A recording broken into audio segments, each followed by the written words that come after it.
La majorité de mes cours, on n'était que des filles, avec l'exception de 2-3 garçons. C'est sûr que quand on regarde les cabinets, les seniors, c'est que des hommes, donc on est vraiment la génération qui est en train de changer la tendance. Bonjour, je m'appelle Dacine, je suis stagiaire en droit et j'ai fait mes études à l'Université de Montréal. Les étudiants sont compétitifs. Ça, c'est vrai, surtout à l'Université de Montréal. Vu que nos cours sont courbés, ça fait en sorte que la moyenne de la classe va faire dépendre notre total aussi. Donc, même si on veut s'aider, à la fin de la journée, il va toujours rester une petite tension à cause de cette compétition.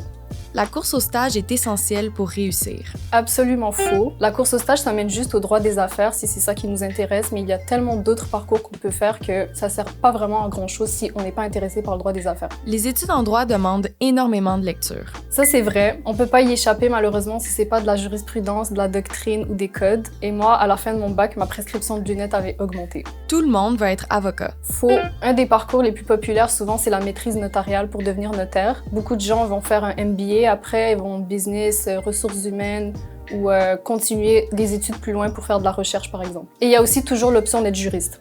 C'est un programme élitiste. Vrai et faux. C'est sûr qu'à la fin de la journée, ça reste un programme qui dépend beaucoup de nos contacts et du networking. Donc, avoir un pied d'avance, ça nous donne toujours un avantage. Mais je pense que ça s'applique à beaucoup de choses dans la vie, ça. Ça reste qu'il y a beaucoup d'améliorations, comme par exemple la course au stage. Et une des raisons pour laquelle il existe, c'est justement d'éviter que seulement l'élite atteigne ces postes-là. La réussite en droit dépend uniquement de la mémoire. Heureusement, c'est faux. J'aurais jamais gradué si c'était le cas. On a toujours le droit à nos codes. Le but, c'est justement d'apprendre à utiliser cet outil de travail et de s'y retrouver le plus rapidement possible. Il faut aimer débattre. Pas nécessairement. C'est sûr que c'est un avantage si on veut aller dans un milieu pour plaider. Il y a des cours qui sont offerts justement pour ça. Ou sinon, on peut rejoindre des comités pour débattre. Mais c'est pas une nécessité dans nos cours habituellement. Pour être admis, il faut une cote R de 35.